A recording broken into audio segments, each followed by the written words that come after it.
2020년 제1회 기출문제입니다. 기억의 왜곡을 줄이는 데 효과적인 방법으로 가장 거리가 먼 것은 간섭의 최대화가 정답입니다. 굳이 말하자면 간섭의 최소화? 그것이 기억의 왜곡을 줄이는 데 효과적이겠죠? 설문조사에서 문항에 대한 응답을 매우 찬성에서 매우 반대까지 5개의 답지로 응답하게 만든 척도는 리커트 척도입니다. 최빈값에 관한 설명으로 옳지 않은 것은 자료 중 가장 극단적인 값에 영향을 받는다. 이것이 잘못됐습니다. 최빈값은 대표성을 갖고 있죠. 가장 극단적인 값에 영향을 받는다. 이것이 잘못됐습니다. 기온에 따라 학습 능률이 어떻게 달라지는가를 알아보기 위해 기온을 13도, 18도, 23도 세 조건으로 만들고 학습 능률은 단어의 기억력 점수로 측정하였다. 이때 독립 변수는 무엇일까요? 바로 기온입니다. 그러면 종속 변수는 뭘까요? 결과로 나타나는 변수, 학습 능률이겠죠. 독립 변수는 원인이 되는 변수, 기온이고, 종속 변수는 결과로 나타나는 변수입니다. 인간의 동조 행동에 대한 설명으로 틀린 것은 대체로 집단의 크기가 커질수록 동조 행동은 줄어든다. 이것이 틀렸습니다. 대체로 집단의 크기가 커질수록 동조 행동은 잘 일어나서 더 활발하게 동조를 하게 되겠죠.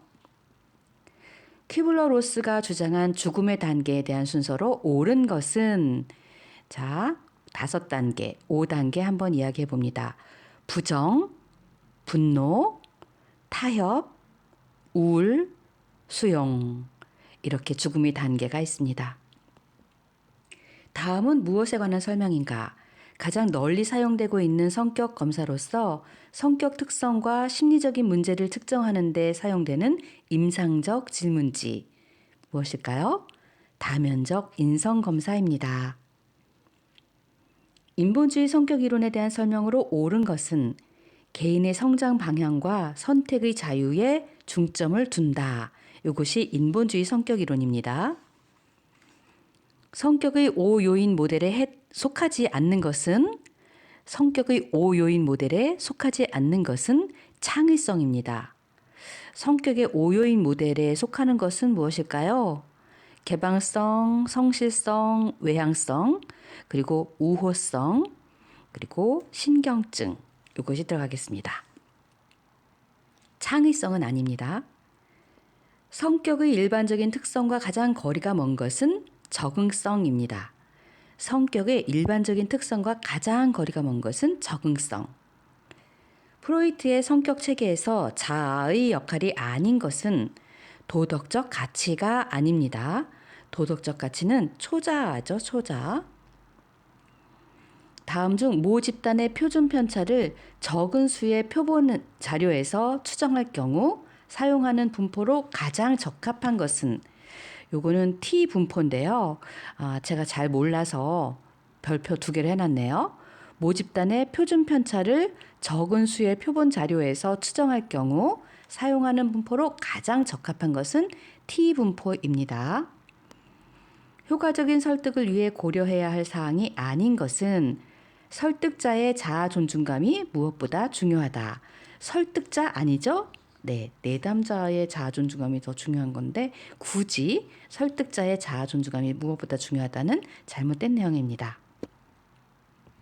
강화 계획 중 유기체는 여전히 특정한 수의 반응을 행한 후에 강화를 받지만 그 숫자가 예측할 수 없게 변하는 것은 무엇일까요? 변동 비율 강화 계획입니다. 숫자가 예측할 수 없게 변하는 것, 변동 비율 강화 계획.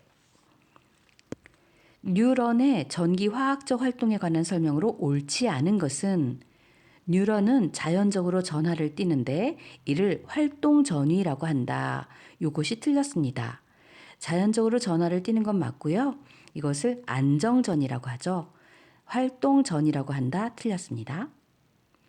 삐아제가 발달 심리학에 끼친 영향과 가장 거리가 먼 것은 인간 마음의 변화를 생득적, 경험적이라는 두 대립된 시각으로 보는데 큰 기여를 했다. 이것이 틀렸습니다. 피아제는 인지구조가 생득적으로 갖춰진 것이 아니라 유기체가 환경과 상호작용을 통해 구성해 나간다고 주장했지요. 그래서 생득적, 경험적이라는 두 대립된 시각으로 보는데 큰 기여를 했다는 잘못된 내용입니다. 로저스의 자기 개념에 관한 설명으로 옳지 않은 것은 상징화되지 못한 감정들로 구성되어 있다라고 했는데요. 이게 틀렸습니다. 상징화된 것 그리고 상징화되지 않은 것 그런 경험으로 구성되어 있습니다. 장기 기억의 특성에 관한 설명 중 옳지 않은 것은 장기 기억에서 주의를 기울일 정보는 다음 기억인 작업 기억으로 전이 된다라고 했는데 사실은 이게 반대예요. 작업 기억에 저장된 정보 중 일부가 장기 기억으로 전이 되죠. 보통 시연, 암송 이런 과정에 의해서 이루어지는데요. 요 지금 장기 기억에서 주의를 기울인 정보는 다음 기억인 작업 기억으로 전이 된다. 이것이 옳지 않습니다. 연합학습 이론에 대한 설명으로 틀린 것은 고전적 조건 형성 이론과 능동적 차원의 행동 변화가 짝지어져 있는데요. 요것이 잘못됐습니다. 능동적 차원의 행동 변화는 사실 조작적 조건 형성 이론에 해당이 됩니다. 그래서 연합학습 이론에 대한 설명으로 틀린 것은 했을 때 고전적 조건 형성 이론과 능동적 차원의 행동 변화로 짝지어진 것이 잘못된 내용입니다. 음식, 물과 같이 하나 이상의 보상과 연합되어 중립 자극 자체가 강화적 속성을 띠게 되는 현상은 무엇이라고 할까요? 일반적 강화인이라고 합니다. 물, 음식 같이 하나 이상의 보상과 연합돼서 중립 자극 자체가 강화적 속성을 띠게 되는 현상, 그것을 일반적 강화인이라고 합니다. 병적 도벽에 관한 설명으로 옳은 것은 개인적으로 쓸모가 없거나 금전적으로 가치가 없는 물건을 훔치려는 충동을 저지하는 데 반복적으로 실패하는 것, 그것이 바로 병적 도벽입니다. 주요 우울 장애에 대한 설명으로 옳은 것은 생물학적 계획 방법으로는 경두계 자기 자극법 그리고 뇌 심부 자극 등이 있다. 요것이 맞는 거예요. 주요 우울 장애 생물학적 개입 방법으로 경두계 자기 자극법과 뇌 심부 자극이 있다. 이것이 맞습니다.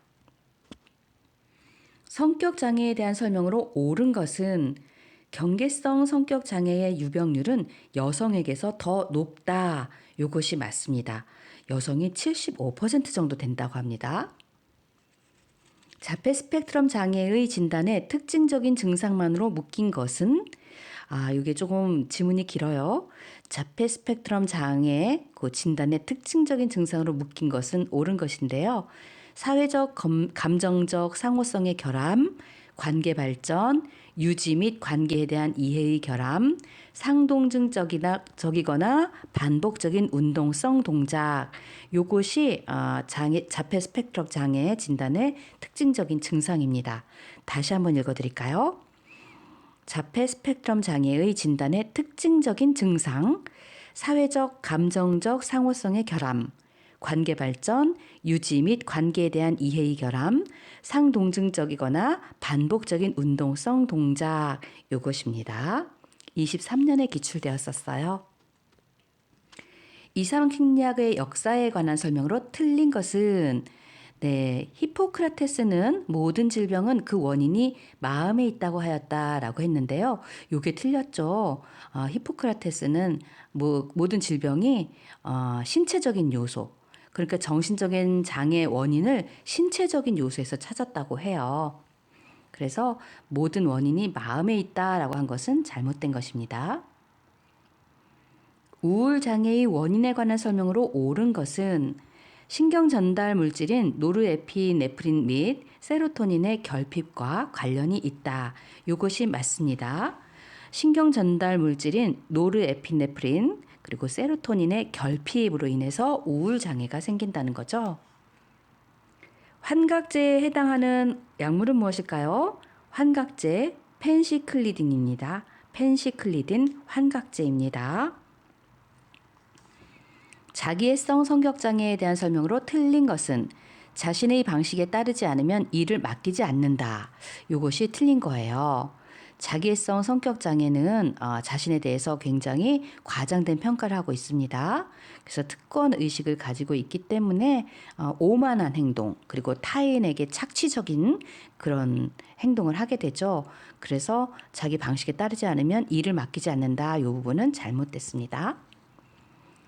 주요 우울 장애와 양극성 장애의 비교 설명으로 옳은 것은 주요 우울 장애는 사회 경제적으로 낮은 계층에서 발생 비율이 높고 양극성 장애는 높은 계층에서 더 많이 발견됩니다. 이것이 맞는 내용이에요. 주요 우울 장애는 낮은 계층, 양극성 장애는 높은 계층에서 더 많이 발견됩니다. 소인 스트레스 이론에 대한 설명으로 가장 적합한 것은 소인은 스트레스 상황에서 발현된다. 이 내용이 맞습니다.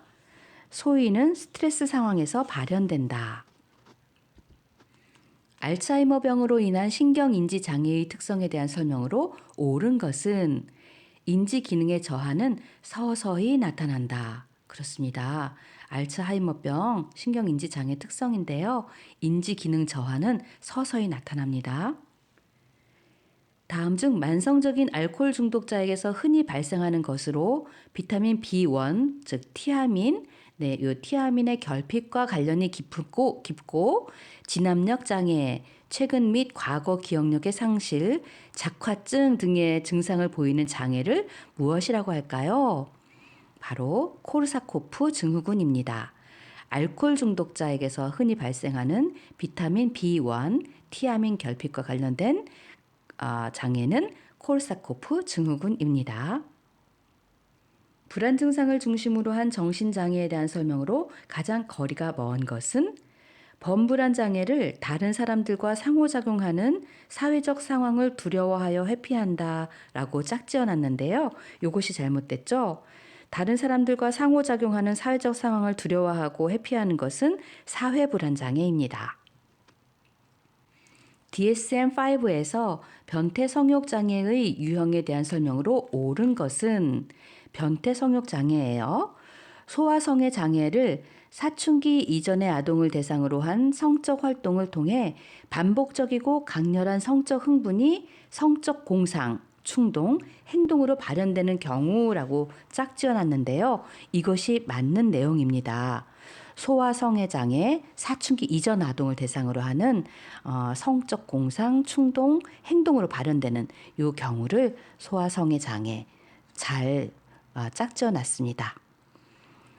급식 및 섭식 장애에 대한 설명으로 틀린 것은 되새김 증상은 다른 정신장애에서 발생하는 경우 심각성과 상관없이 추가적으로 진단할 수 있다라고 했는데요. 사실은 그렇지 않습니다. 만약에 되새김 증상이 정신지체 또는 광범위성 발달 장애의 경과 중에서만 발생한다면 별도로 임상적 관심을 받아야 할 만큼 심각한 것이어야 하거든요. 그래서 심각성과 상관없이 추가적으로 진단할 수 있다라는 이 내용은 잘못되었습니다. 되새김 증상은 심각성과 상관없이 추가적으로 진단할 수 있다. 이 부분 잘못된 것입니다. 지적장애에 관한 설명으로 틀린 것은 지적장애 개인의 지능지수는 오차 범위를 포함해서 대략 평균에서 1표준 편차 이하로 평가된다라고 했는데요.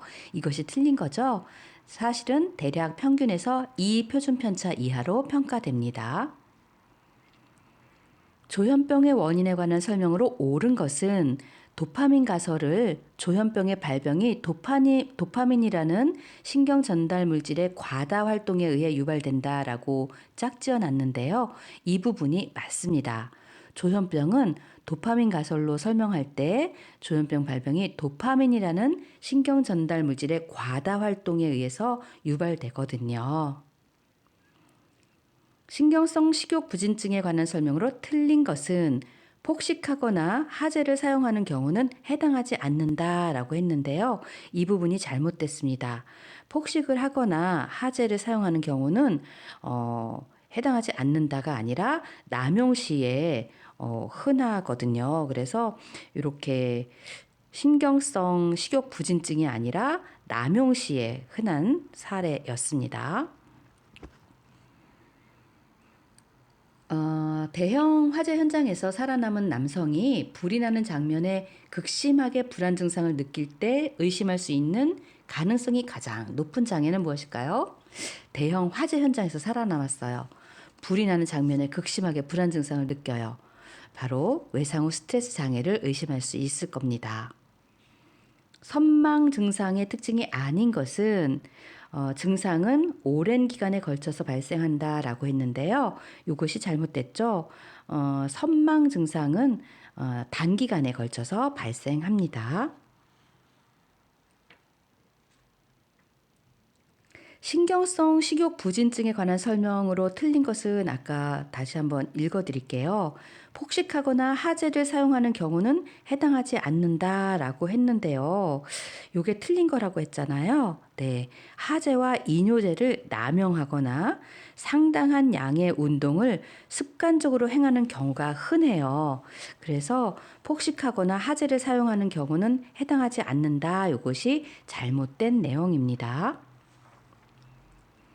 심리검사의 윤리적 문제에 대한 설명으로 옳지 않은 것은 검사자들은 검사 제작의 기술적 측면에만 관심을 가질 필요가 있다. 이것이 틀린 겁니다. 기술적 측면에만 이것이 틀린 거예요. MMPI-2의 재구성 임상 척도 중 역기능적 부정 정서를 나타내며 불안과 짜증 등을 경험하는 경우 상승하는 척도가 있습니다. 무엇일까요? 바로 RC7입니다. 요 RC7은 강박이죠. RC7은 강박입니다. 시각 운동 협응 그리고 시각적 단기 기억 계획성을 측정하며 운동 없이 순수하게 정보 처리 속도를 측정하는 소검사는 무엇일까요? 시각 운동 협응, 시각적 단기 기억, 계획성 측정 이렇게 하면 동형 찾기입니다. 동형 찾기는 총 60문항으로 이루어져 있습니다. MMPI-2의 임상 척도 중 0번 척도가 상승한 경우 나타나는 특징은 무엇일까요?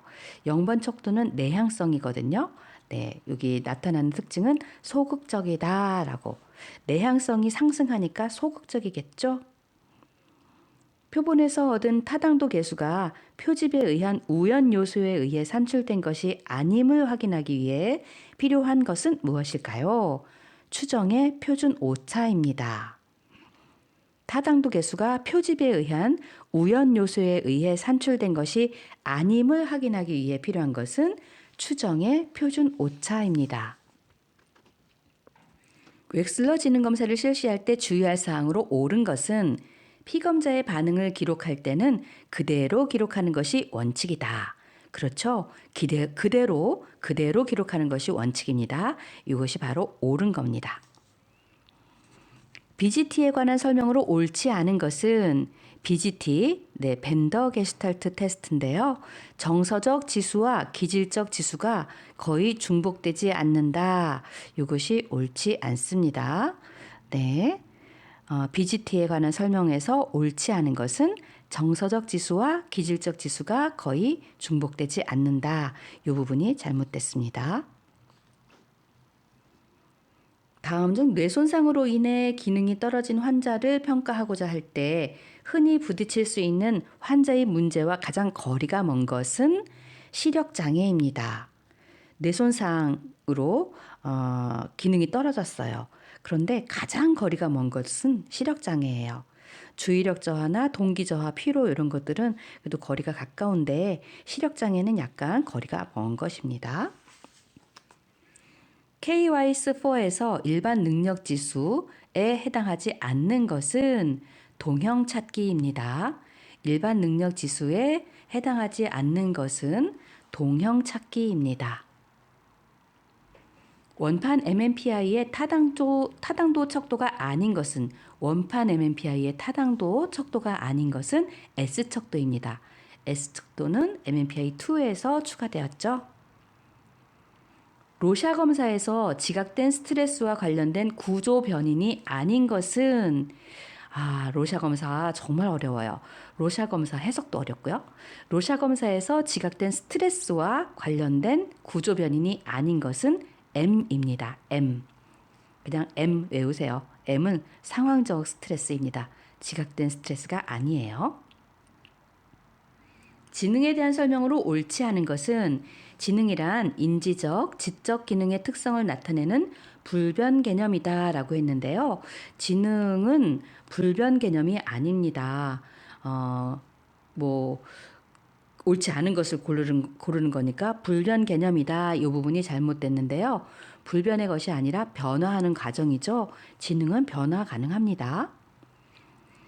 집중력과 정신적 추적 능력을 측정하는 데 사용되는 신경심리 검사는 무엇일까요? 집중력 하면 설로 읽기 검사죠. 네, 여기 15년, 22년, 23년 기출인데 여기에 영어로 나왔어요. 트라일 마킹 테스트 이렇게 체크하시면 됩니다. 섹스의 문장 완성 검사. 네, 이걸 뭐 삭스라고 해도 되고 섹스라고도 하는데, 네, 섹스의 문장 완성 검사에서 4가지 영역에 속하지 않는 것은 성취 욕구 영역, 요거 속하지 않습니다. 성취 욕구가 아니라 자아 개념 태도를 측정하고 있습니다. 정신지체가 의심되는 6세 6개월 된 아동의 지능검사로 가장 적합한 것은 무엇일까요? 정신지체가 의심이 돼요. 6세 6개월 되었어요. 이거는 웩슬러 유아지능검사라고 하는데요. 영어로 KWPPSI입니다. KWPPSI가 정신지체가 의심되는 6세 6개월 된 아동의 지능검사로 가장 적합합니다. 웩슬러 유아지능검사입니다. 검사 재검사 신뢰도에 관한 설명으로 옳지 않은 것은 검사 사이의 시간 간격이 짧으면 2월 효과가 작아진다라고 했는데요. 그렇지 않습니다. 검사 사이의 시간 간격이 짧으면 2월 효과가 작아지는 것이 아니라 2월 효과가 있습니다. 네. 다음 MMPI 검사의 사례를 모두 포함하는 코드 유형은 무엇일까요? 3가지 내용이 있어요. 이 사례를 보면 에너지가 부족하고 냉담하며 우울하고 불안하며 위장장애를 호소하는 남자입니다. 이 남자는 삶에 참여하거나 흥미를 보이지 않고 일을 시작하는 것을 힘들어해요. 3번째로 미성숙한 모습을 보이고 의존적일 때가 많습니다. 어떤 코드 유형일까요? 23 코드, 32 코드입니다.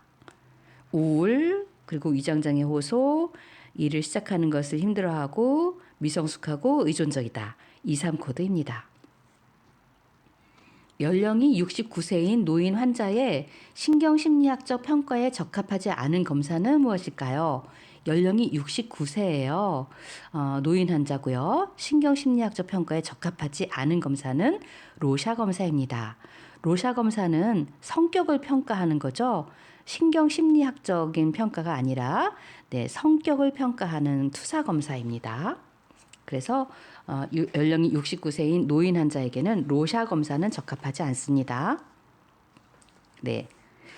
심리검사 점수의 해석과 사용에서 임상심리사가 유의해야 할 점이 아닌 것은 검사 점수를 해석할 때는 그 사람의 배경이나 수행 동기 등을 배제해야 한다라고 했는데요. 요게 잘못된 거죠. 검사 점수를 해석할 때는 그 사람의 배경이나 수행 동기 이런 것들을 다 반영해야 합니다. 배제하면 안 됩니다. 기억 검사로 분류되지 않는 것은 무엇일까요? 다 영어로 되어 있어요. 근데 기억 검사로 분류되지 않는 것은 영어로 했을 때 KBNT입니다. KBNT 검사. 요거는 사물 이름대기 능력 평가를 측정하는 도구입니다. KBNT. 네, 요게 보스턴 네이밍 테스트라고 해서 이름되는 것은 기억 검사로 분류되지 않고 있습니다. 자신의 초기 경험이 타인에 대한 확장된 인식과 관계를 맺는다는 가정을 강조하는 치료적 접근은 무엇일까요? 자신의 초기 경험, 바로 대상관계 이론입니다. 임상심리사의 역할 중 교육에 관한 설명으로 옳은 것을 모두 고른 것은 무엇일까요? 지문이 기역, 니은, 디귿, 리을이 있는데요. 정답은 3개예요. 기역, 디귿, 리을. 그러니까 모두 고른 건데 여기에서 의과대학과 병원에서의 교육은 비학구적인 장면에서의 교육에 포함된다. 요게 들어가면 안 돼요. 그러니까 요 부분만 빼고 나머지는 다 맞는 건데요. 그렇다면 모두 골라볼게요. 자, 기억. 심리학자가 아동들이 부모의 이혼에 대처하도록 도와주는 방법에 관한 강의를 해주는 것은 비학구적인 장면에서의 교육에 해당된다. 요거고요. 임상심리학자들은 심리학과뿐만 아니라 경영학, 법학, 의학과에서도 강의한다. 네, 요것도 맞고요. 의료적 정신과정 문제를 대처하도록 환자를 가르치는 것도 임상적 교육에 포함된다. 요것도 맞아요. 그래서 요 3가지는 맞지만 의과대학에서 병원에서의 교육은 비학구적인 장면에서의 교육에 포함된다. 요 내용이 잘못됐거든요. 의과대학과 병원에서 교육은 학구적인 장면에서의 교육에 포함되는 것이라서 이게 틀린 거니까 이걸 기억해 주세요. 다음 괄호 안에 알맞은 것은 무엇일까요? 셀리그만의 학습된 무기력과 관련하여 사람들이 부정적 사건들을 가로로 볼 때 우울하게 되는 경향이 있다고 예언한다라고 했습니다. 요 세 가지가 무엇이길래 부정적 사건들을 이렇게 볼 때 우울하게 되는 경향이 있다고 예언할까요? 바로 내부적, 안정적, 일반적입니다. 셀리그만이 학습된 무기력감 모델 또는 학습된 무기력 이론에서 이야기하는 건데요. 내부적, 안정적, 일반적. 예, 부정적 사건을 이렇게 볼 때 우울하게 되는 경향이 있다라고 예언한 것이 바로 셀리그만의 학습된 무기력입니다. 수업 시간에 가만히 자리에 앉아있지 못하고 돌아다니며 그부들의 물건을 함부로 만져 왕따를 당하고 있는 초등학교 3학년 10세 지적장애 남아의 문제 행동을 도울 수 있는 가장 권장되는 행동치료법은 무엇일까요? 바로 유관성 관리입니다. 유관성 관리. 현재 임상 장면에서 많이 사용되는 심리평가 도구들 중 가장 먼저 개발된 검사는 무엇일까요? 네, 여기 4가지가 나오는데요. 어떡할까요? 정답은 로샤 검사거든요. 로샤 검사는 1921년에 됐어요. 그런데 다면적 인성 검사, 스트롱 직업 흥미 검사, 주제 통각 검사랑 함께 있을 때 가장 먼저 개발된 검사는 로샤 검사다라고 기억해 주시면 좋겠습니다. 다음은 무엇에 관한 설명일까요? 백이 우울증 환자에 대한 관찰을 기반하여 사용한 용어로 자신을 무가치하고 사랑받지 못할 사람으로 간주하고 자신이 경험하는 세계가 가혹하고 도저히 대처할 수 없는 곳이라고 지각하며 자신의 미래는 암담하고 통제할 수 없으며 계속 실패할 것이라고 예상하는 것. 바로 무엇일까요? 이것을 백의 인지적 삼재라고 합니다.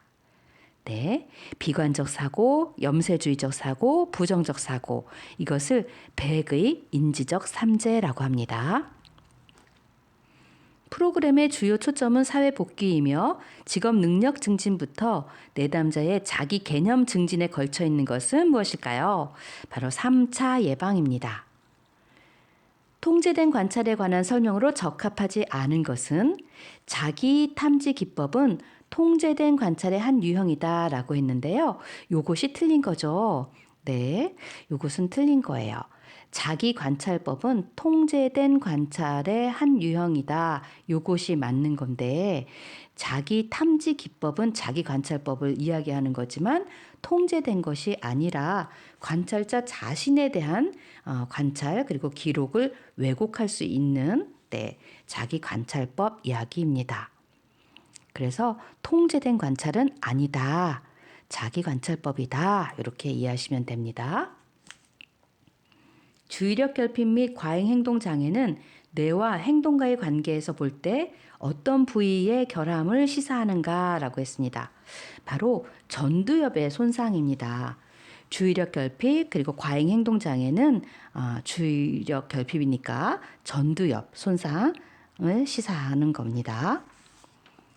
치료 매뉴얼을 바탕으로 하여 내담자 특성이 명확하게 기술된 대상에게 경험적으로 타당화된 치료를 실시할 때 증거가 잘 확립된 치료에 대한 기준에 해당하지 않는 것은 무엇일까요?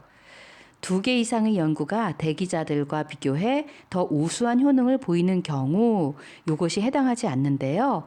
이 내용은 어느 정도 효과가 믿음직한, 있음직한 치료를 말해요. 이게 23년에 기출됐는데 굉장히 많이 틀렸을 것 같아요. 그래서 또 나올 것 같아요. 어쩐지. 네, 그래서 치료 매뉴얼을 바탕으로 해서 증거가 잘 확립된 치료에 대한 기준에 해당하지 않는 것은 2개 이상의 연구가 대기자들과 비교해 더 우수한 효능을 보이는 경우는 어느 정도 효과가 있음직한 치료이기 때문에 해당하지 않는다라고 보시면 되겠습니다. 행동 관찰에 대한 설명으로 틀린 것은이네요. 행동 관찰에 대한 설명으로 틀린 것은 의현적 운동 행동뿐만 아니라 인지와 정서적 상태에 대한 정보를 풍부하게 얻을 수 있다라고 했는데요. 사실은 인지와 정서적인 상태에 대한 정보를 풍부하게 얻을 수는 없죠. 그래서 의현적 운동 행동뿐만 아니라 인지와 정서적 상태에 대한 정보를 풍부하게 얻을 수 있다라는 부분이 잘못되어 있습니다. 초기 접수 면접에 관한 설명과 가장 거리가 먼 것은 무엇일까요? 환자가 미래의 문제들을 잘 다룰 수 있는지에 초점을 맞춰야 한다라고 했는데 요것이 잘못됐습니다. 요 환자가 미래의 문제를 잘 다룰 수 있는지에 초점을 맞추는 것은 본상담 또는 진단 과정에서 다뤄져야 할 내용입니다. 초기 접수 면접에는 해당하지 않습니다. 가장 거리가 먼 것이에요. 골수이식을 받아야 하는 아동에게 불안과 고통에 대처하도록 돕기 위하여 교육용 비디오를 보게 하는 치료법은 무엇일까요? 모델링입니다. 다음은 무엇에 관한 설명인가요? 정신 이상 항변을 한 피고인이 유죄로 판결되면 치료를 위해 정신과 시설로 보내집니다. 최종적으로 정상 상태로 판정이 되면 남은 형기를 채우기 위해 교도소로 보내게 돼요. 이것을 무엇이라고 할까요? GBMI 평결이라고 합니다. GBMI 평결. 요거는 다른 말로 유죄이나 정신질환이 있는 상태 평결. 네, 요것을 GBMI 평결이라고 합니다. 사실 GBMI 평결을 받은 피고인의 경우는 선고 후에 정신치료를 위해서 정신병원에 수용하지만 완쾌 후에는 남은 복역 기간을 교도소에서 지내게 돼요. GBMI 평결에 의한 설명입니다. 아동기의 기원을 둔 무의식적인 심리적 갈등에서 이상행동이 비롯된다고 가정한 조망은 무엇일까요? 아동기의 기원을 뒀고 무의식적인 심리적 갈등이에요. 그것은 정신역동적 조망입니다. 임상적 면접에서 사용되는 바람직한 의사소통 기술에 해당되는 것은 무엇일까요? 환자가 의도한 대로 단어들을 이해하기 위해 노력한다. 이것이 가장 바람직한 의사소통 기술입니다. 네, 임상적 면접에서 우리 임상심리사들은 환자가 의도한 대로 단어들을 이해하기 위해서 노력해야겠죠. 어머, 우리 벌써 임상심리사 되었나 봐요. 빨리 됩시다. 네. 임상심리학자의 법적, 윤리적 책임에 관한 설명으로 틀린 것은 어떠한 경우에도 내담자의 비밀은 보장해야 한다라고 했는데요. 어떠한 경우는 아니죠. 비밀이 노출되는 경우가 있습니다. 그래서 어떠한 경우에도 이것은 잘못됐죠. 네. 로샤 검사에서 반응 위치를 부호화할 때 단독으로 기록할 수 없는 게 있어요. 바로 무엇일까요? S입니다. 반응 위치를 부호할 때 단독으로 기록할 수 없는 것은 S입니다. S는 어떤 경우든 단독으로 기호화할 수가 없습니다. 사실 이 S는 어떤 거냐면 흰 공간 부분이 사용되었을 경우에 공백 반응 또는 간격 반응을 보입니다. 카드 여백을 본 경우 같은 경우가 해당이 된다고 해요. 로샤 검사의 모든 반응이 왜곡된 형태를 근거로 한 반응이고 MMPI에서 8번 척도가 65T 정도로 상승되어 있는 내담자에 대한 설명으로 가장 적합한 것은 무엇일까요? 로샤 검사에서 모든 반응이 왜곡됐어요. 그리고 MMPI에서 8번 척도, 정신분열증 척도잖아요. 네, 이 척도가 65T 이상으로 상승이 되어 있는데 이 사람의 경우 주의 집중과 판단력이 저하되어 있을 가능성이 있다. 이것이 가장 적합한 설명입니다. 로샤에서 모든 반응이 왜곡됐고 MMPI에서 8번 척도가 상승되어 있다. 라고 했을 때 주의 집중과 판단력이 저하되어 있을 것이다 라는 가능성이 있다라고 설명할 수 있겠습니다. 기억력 손상을 측정하는 검사가 아닌 것은 라고 했습니다. 모두 영어로 나와 있고요. 기억력 손상을 측정하는 검사가 아닌 것은 위스콘신 카드 솔팅 테스트입니다. 이것은 위스콘신 카드 분류 검사인데요. 이거는 전두엽의 기능을 평가할 수 있는 검사예요. 기억력 손상을 측정하는 검사는 아닙니다. 벌을 통한 행동 수정 시 유의해야 할 사항이 아닌 것은 벌은 그 강도를 점차로 높여가야 한다라고 했는데 이것이 잘못됐습니다. 예, 점차로 높여가야 하는 것은 아니에요. 가능하면 없애도록 노력해야겠죠. 네. 청소년의 권리 및 책임, 청소년 육성 정책에 관한 기본적인 사항을 규정한 청소년 기본법의 제정 시기는 언제일까요? 1990년대인데요. 정확히 말하면 1991년입니다. 이 청소년 기본법은 청소년 육성법을 대체해서 1991년에 제정이 됐습니다. 그래서 1991년이 없어서 정답이 없어요 라고 하는 것이 아니라 1990년대에 체크하시면 되겠습니다. 약물에 관한 설명으로 옳은 것을 모두 고른다면 어떤 것일까요? 라고 했는데요. 여기에는 정답이 니은, 리을 이렇게 되어 있어요. 어쨌든 약물 의존과 약물 중독에 대한 설명이 옳게 짝지어져 있습니다. 약물 의존은 약물이 없이는 지낼 수 없어 계속 약물을 찾는 상태를 말한다라고 짝지어져 있고, 약물 중독은 약물로 인해 신체 건강상의 여러 부작용을 나타내는 상태를 말한다. 이렇게 설명이 되어 있는데요. 바로 이 약물 의존과 약물 중독에 대해서는 잘 설명이 되어 있어서 잘 매칭이 되어 있는 겁니다. 그래서 약물 의존, 약물 중독 요 지문을 찾으시면 될 것 같아요.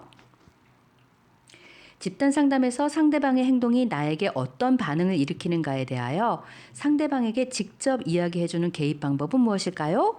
피드백 주고받기입니다. 청소년 비행 중 우발적이고 기회적이어서 일단 발생하면 반복되고 습관화되어 다른 비행 행동과 복합되어 나타날 수 있는 것은 무엇일까요? 바로 도벽입니다.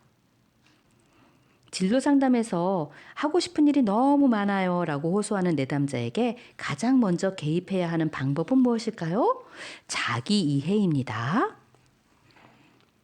교류 분석 상담에서 성격이나 일련의 교류들을 자아 상태 모델의 관점에서 분석하는 것은 무엇일까요? 자아 상태 모델 관점에서 분석하는 것은 구조 분석입니다. 구조 분석, 자아 상태 모델의 관점에서 분석하는 것은 구조 분석입니다. 기출문제 많이 나왔었어요. 혹시 또 나올까요? 미국 심리학회와 미국 상담학회에서 제시한 전문적 심리 상담자의 기본적인 도덕 원칙에 해당하지 않는 것은 무엇일까요? 전문적 심리 상담자의 기본적인 도덕 원칙에 해당하지 않는 것은 명확성입니다. 명확성은 굳이 전문적 심리 상담사의 기본적인 도덕 원칙에 해당하지 않습니다. 명확성이 아닙니다. 정신분석적 상담에서 내적 위험으로부터 아이를 보호하고 안정시켜주는 어머니의 역할을 모델로 한 분석 기법은 무엇일까요? 버텨주기입니다. 버텨주기. 네. 내담자가 막연하게 느끼지만 좀 불안과 두려움이 있을 수 있잖아요. 그럴 때 어머니 역할을 모델로 한 분석 기법, 버텨주기. 적절한 이해와 따뜻한 배려를 전달하는 것이 내담자에게 의지가 되어주겠습니다. 버텨주기. 우리 버텨주기 많이 해요. 다음 설명에 해당하는 상담 기법은 무엇일까요? 내담자가 반복적으로 드러내는 자기 파멸적인 행동의 동기를 확인하고 그것을 제시해서 감춰진 동기를 외면하지 못하고 자각하게 함으로써 부적응적인 행동을 멈추도록 하는 거예요. 바로 스프의 침뱉기입니다. 개인주의 상담 기법으로 이것도 한번 해보면 좋을 것 같아요. 트라우마 체계 치료의 원리에 대한 설명으로 옳지 않은 것은 최대한의 자원으로 작업하기라고 했는데요. 이게 옳지 않죠? 최소한의 작업으로 작업하는 게 맞습니다. 성문제 상담에서 상담자가 지켜야 할 일반적 지침으로 옳지 않은 것은 내담자가 성에 대한 올바른 지식을 가지고 있음을 전제로 상담을 시작한다. 이건 잘못됐죠. 내담자는 성에 대한 올바른 지식이 없을 수도 있잖아요. 그런데 올바른 지식이 있을 것이다 라는 전제로 상담을 하면 안 되겠죠. 로저스가 제안한 충분히 기능하는 사람의 특성과 가장 거리가 먼 것은 현재보다는 미래에 투자할 줄 안다. 이 부분이 가장 거리가 멀어요. 네. 왜냐하면 다른 지문이 뭐냐면 창조적이다, 제약 없이 자유롭다, 자신의 유기체를 신뢰한다 이랬거든요. 그래서 현재보다는 미래에 투자할 줄 안다. 이것은 충분히 기능하는 사람의 특성과 가장 거리가 멉니다. 다음 내용에 해당하는 상담의 기본 원리는 무엇일까요? 하나, 둘, 셋, 넷, 5가지가 있습니다. 상담은 내담자를 중심으로 진행해야 하고 내담자의 자조의 욕구와 권리를 존중해야 하며 상담자는 먼저 자기의 감정이나 태도를 이해할 수 있어야 하고 상담자의 반응은 상담실에서 이루어져야 한다. 그리고 내담자에 대한 과잉 동의시를 피해야 한다. 이게 상담의 기본 원리 5가지를 제시했는데 그 기본 원리 중에 수용의 원리에 해당이 됩니다. 수용의 원리에 이 내용들이 해당되니까요. 기억하세요. 약물남용 청소년의 진단 및 평가에 있어서 상담자가 유의해야 할 사항으로 옳지 않은 것은 이라고 했습니다. 네, 지난번 기출문제에 다뤘는데요. 가족 문제나 학교 부정응 등의 관련 요인들의 영향으로 인한 1차적인 약물 남용의 문제를 보이는 경우 상담의 목표도 이에 따라야 한다라고 했을 때 요 1차적인 약물 남용의 문제 요것이 잘못됐습니다. 약물 남용의 문제는 2차적인 문제거든요. 그래서 요 1차적인 약물 남용의 문제를 보이는 경우 이것이 잘못됐습니다. 이게 2차적인 약물 남용 문제를 보이는 경우입니다. 그러니까 1차와 2차가 있는데 어쨌든 가족 문제나 학교 부적응 등의 관련 요인들 영향으로 또 일어나는 거잖아요. 그런 것은 1차적인 약물 남용의 문제가 아니라 2차적인 약물 남용의 문제다라고 이해하시면 되겠습니다.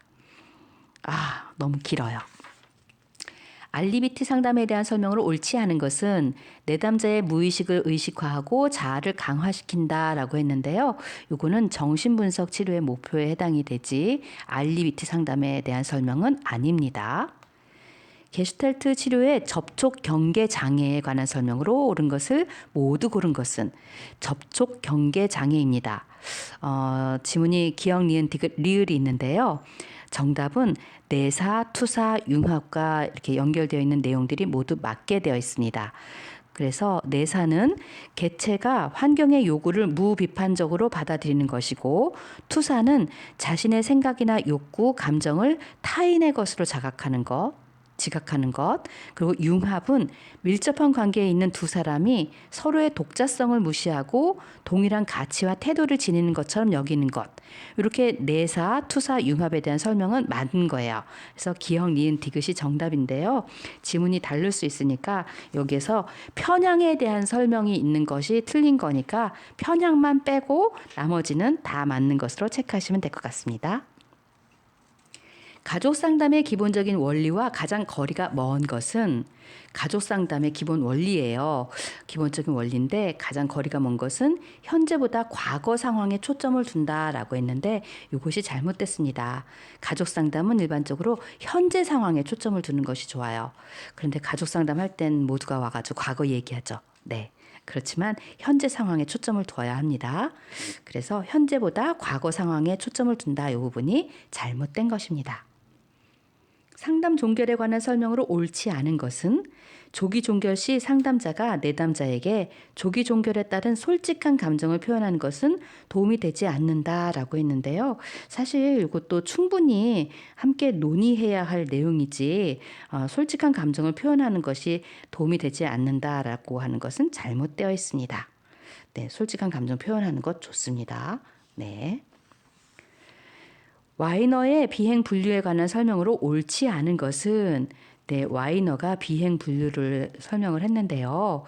사회적 비행과 심리적 비행이 있어요. 그런데 옳지 않은 것은 소속된 비행 하위 집단 내에서 통용되는 삶의 방식들은 자존감과 소속감을 가져다 주므로 장기적으로 적응적이라고 할 수 있다. 요것이 잘못되어 있습니다. 어떻게 바꿔야 되냐면요. 정답으로 하자면 소속된 비행 하위 집단 내에서 통용되는 삶의 방식들은 자존감과 소속감을 가져다 주는 것이 아니라 제한적이고 편파적인 경우가 많아요. 그래서 장기적인 측면에서 적응적 행동 양식이라고 볼 수 없습니다. 이것이 맞는 거거든요. 그렇기 때문에 옳지 않은 것은 자존감과 소속감을 가져다 준다. 요 내용이 옳지 않는 내용입니다. 와, 우리 2020년 제1회 문제 45분이나 진행됐네요. 너무 길었습니다. 화이팅입니다. 감사합니다.